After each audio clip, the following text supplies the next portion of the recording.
याद है वो बिल्कुल भी खुश नहीं था। याद है उसने हमें दूसरे दिन बताया था। याद है हम साथ में खेला करते थे।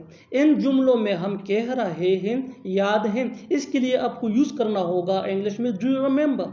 आइए कंप्लीट स्ट्रक्चर देखते हैं। Do you remember plus sentence. Sentence ये टेंस या सिचुएशन के हिसाब से चेंज होता रहेगा। डू यू रिमेंबर ये वही का वही रहेगा, विच मीन याद है। अच्छी तरह समझने के लिए कुछ मिसालें देखते हैं। याद है वो बिल्कुल भी खुश नहीं था। Do you remember he was not happy at all. Do you remember he was not happy at all. याद है उसने हमें दूसरे दिन बताया था। Do you remember he told us other day. Do you remember he told us other day. याद है हम साथ में खेला करते थे। Do you remember we used to play together. Do you remember we used to play together. बिल्कुल structure को हम स्टेप बाय स्टेप फॉलो कर रहे हैं। आप भी स्ट्रक्चर की मदद से सीख सकते हैं, बना सकते हैं। ऐसे हजारों जुमले अंग्रेजी जुबान में that can be really helpful for you. अच्छी तरह समझने के लिए एक और मिसाल देखते हैं। One more example for better understanding. याद है वो कैसे बोल रहा था उस दिन। याद है वो कैसे बोल रहा था उस दिन। Do you remember how he was speaking that day. Do you remember how he was speaking that day. और आखिर में ये सेंटेंस आपके लिए कमेंट सेक्शन में इसका जवाब जरूर देना। याद है सब कैसे देख रहे थे हमें। लाइट को भी अभी जाना था, तुम्हें भी अभी आना था, उसे भी अभी पूछना था। ऐसे जुमले हम अपने डे टू डे लाइफ यानी रोजमर्रा जिंदगी में जरूर बोलते या सुनते हैं दूसरों से। इन जुमलों के लिए इंग्लिश का यह स्ट्रक्चर यूज होता है। Subject plus to plus had to plus verb plus ING plus right away. अच्छी तरह समझने के लिए कुछ मिसालें देखते हैं। लाइट को भी अभी जाना था। The power too had to go off right away. The power too had to go off right away. तुम्हें भी अभी आना था। You too had to come right away. You too had to come right away. उसे भी अभी पूछना था।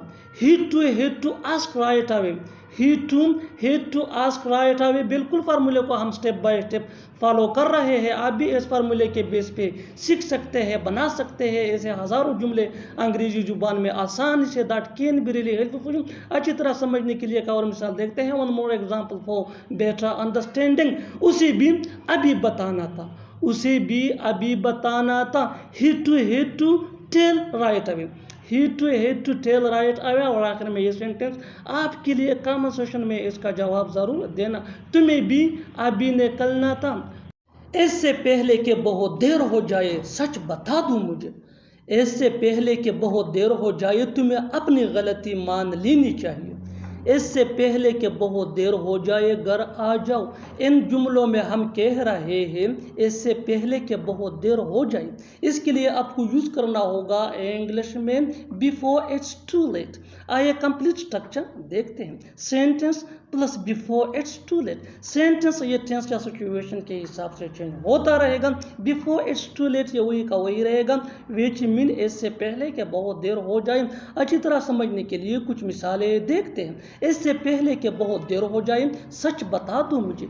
Tell the truth to me before it's too late. Tell the truth to me before it's too late. इससे पहले कि बहुत देर हो जाए तुम्हें अपनी गलती मान लेनी चाहिए। You should accept your mistake before it's too late. You should accept your mistake before it's too late. इससे पहले कि बहुत देर हो जाए घर आ जाओ। Come home before it's too late. Come home before it's too late. बिल्कुल इस स्ट्रक्चर को हम स्टेप बाय स्टेप फॉलो कर रहे हैं। आप भी इस स्ट्रक्चर की मदद से सीख सकते हैं, बना सकते हैं। ऐसे बहुत से जुमले अंग्रेजी जुबान में आसानी say that can be really helpful. अच्छी तरह समझने के लिए एक और मिसाल देखते हैं। One more example for better understanding. इससे पहले कि बहुत देर हो जाए यहाँ से चले जाओ। इससे पहले कि बहुत देर हो जाए यहाँ से चले जाओ। Go from here before it's too late. Go from here before it's too late. और आखिर में ये सेंटेंस आपके लिए कमेंट सेक्शन में इसका जवाब जरूर देना। इससे पहले कि बहुत देर हो जाए मेरा कहा मान लो।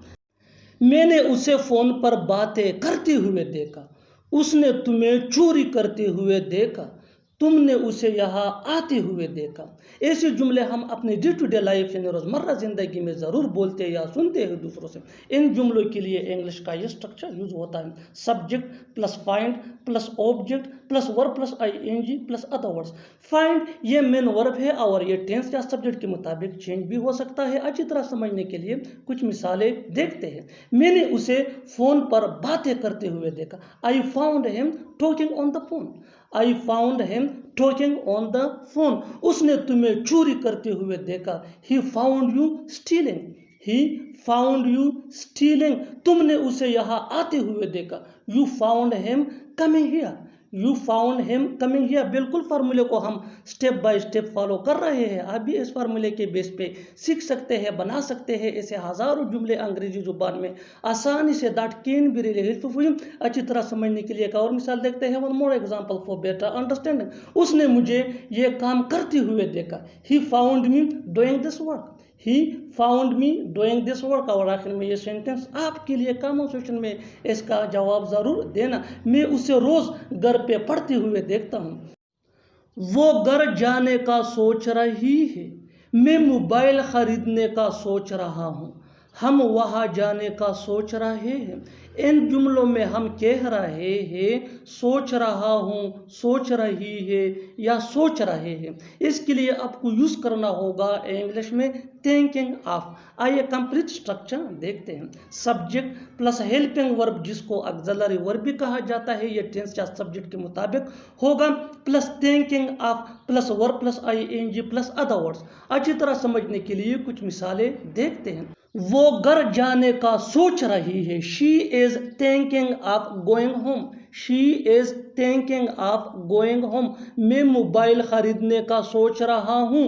आई am thinking of buying a mobile. I am thinking of buying a mobile. हम वहाँ जाने का सोच रहे हैं। We are thinking of going there. We are thinking of going there. बिल्कुल फार्मूले को हम स्टेप बाय स्टेप फॉलो कर रहे हैं। आप भी इस फार्मूले के बेस पे सीख सकते हैं, बना सकते हैं ऐसे हज़ारों जुमले अंग्रेजी जुबान में आसानी से। That can be really helpful. अच्छी तरह समझने के लिए एक और मिसाल देखते हैं। One more example for better understanding. वो क्रिकेट खेलने का सोच रहा है। वो क्रिकेट खेलने का सोच रहा है। He is thinking of playing cricket. He is thinking of playing cricket. और आखिर में ये सेंटेंस आपके लिए कमेंट सेशन में इसका जवाब ज़रूर देना। हम नया घर खरीदने का सोच रहे हैं। साफ साफ बता दो उसे। साफ साफ बोलो जो भी बोलना है। इस बार उससे साफ साफ पूछना। इन जुमलों में हम कह रहे हैं साफ साफ। इसके लिए आपको यूज करना होगा इंग्लिश में क्लियरली। आइए कंप्लीट स्ट्रक्चर देखते हैं। Sentence plus clearly. सेंटेंस ये टेंस या सिचुएशन के हिसाब से चेंज होता रहेगा। क्लियरली ये वही का वही रहेगा, विच मीन साफ साफ। क्लियरली ये सेंटेंस के बीच में भी यूज हो सकता है। अच्छी तरह समझने के लिए कुछ मिसालें देखते हैं। साफ साफ बता दो उसे। Tell him clearly. Tell him clearly. साफ साफ बोलो जो भी बोलना है। Speak clearly whatever you have to. Speak clearly whatever you have to. इस बार उससे साफ साफ पूछना। This time ask him clearly. This time ask him clearly. बिल्कुल स्ट्रक्चर को हम स्टेप बाय स्टेप फॉलो कर रहे हैं। आप भी इस स्ट्रक्चर की मदद से सीख सकते हैं, बना सकते हैं ऐसे हज़ारों जुमले अंग्रेजी जुबान में आसानी से। That can be really helpful. अच्छी तरह समझने के लिए एक और मिसाल देखते हैं। One more example for better understanding. मैंने उसे साफ साफ बता दिया। मैंने उसे साफ साफ बता दिया। I told him clearly. I told him clearly. और आखिर में ये सेंटेंस आपके लिए कमेंट सेशन में इसका जवाब ज़रूर देना। तुम्हें उसे साफ साफ बताना चाहिए। खेल शुरू हो रहा है। क्लास शुरू हो रहा है। काम शुरू हो रहा है। इन जुमलों में हम कह रहे हैं शुरू हो रहा है। इसके लिए आपको यूज करना होगा इंग्लिश में इज गोइंग टू स्टार्ट। आइए कंप्लीट स्ट्रक्चर देखते हैं। Subject plus is going to start. अच्छी तरह समझने के लिए कुछ मिसालें देखते हैं। खेल शुरू हो रहा है। खेल शुरू हो रहा है। The game is going to start. The game is going to start. The game is going to start. Class शुरू हो रहा है। The class is going to start. The class is going to start. काम शुरू हो रहा है। काम शुरू हो रहा है। The work is going to start. The work is going to start. बिल्कुल फार्मूले को हम स्टेप बाय स्टेप फॉलो कर रहे हैं। आप भी इस फार्मूले के बेस पे सीख सकते हैं, बना सकते हैं ऐसे हज़ारों जुमले अंग्रेजी जुबान में आसानी से। That can be really helpful for you. अच्छी तरह समझने के लिए एक और मिसाल देखते हैं। One more example for better understanding. जितना ज़्यादा प्रैक्टिस करोगे उतना ही जल्दी इंग्लिश सीख जाओगे। शो शुरू हो रही है। शो शुरू हो रही है। The show is going to start. The show is going to start. और आखिर में ये सेंटेंस आपके लिए कमेंट सेक्शन में इसका जवाब जरूर देना। देखते हैं कि कौन कौन इसका जवाब देता है। मुकाबला शुरू हो रहा है। ये कोई हंसी मजाक की बात नहीं है। बच्चों को पालना कोई हंसी मजाक की बात नहीं है। अच्छा खाना बनाना कोई हंसी मजाक की बात नहीं है।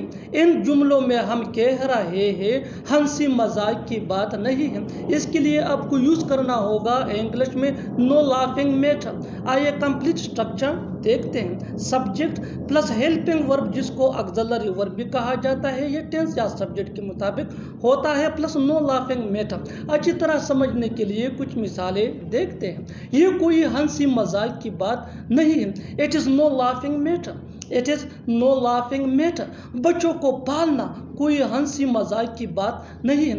Raising kids is no laughing matter. Raising kids is no laughing matter. अच्छा खाना बनाना कोई हंसी मजाक की बात नहीं है। Cooking tasty food is no laughing matter. Cooking tasty food is no laughing matter. बिल्कुल फार्मूले को हम स्टेप बाय स्टेप फॉलो कर रहे हैं। आप भी इस फार्मूले के बेस पे सीख सकते हैं, बना सकते हैं ऐसे हज़ारों जुमले अंग्रेजी जुबान में आसानी से। That can be really helpful for you. अच्छी तरह समझने के लिए एक और मिसाल देखते हैं। One more example for better understand. रिश्ते निभाना कोई हंसी मजाक की बात नहीं है। रिश्ते निभाना कोई हंसी मजाक की बात नहीं है। Maintaining relations is no laughing matter. Maintaining relations is no laughing matter. और आखिर में ये सेंटेंस आपके लिए कमेंट सेक्शन में इसका जवाब जरूर देना। डॉक्टर बनना कोई हंसी मजाक की बात नहीं है। डॉक्टर बनना कोई हंसी मजाक की बात नहीं है। Subscribe to English page for more advance English sentence structure. Thank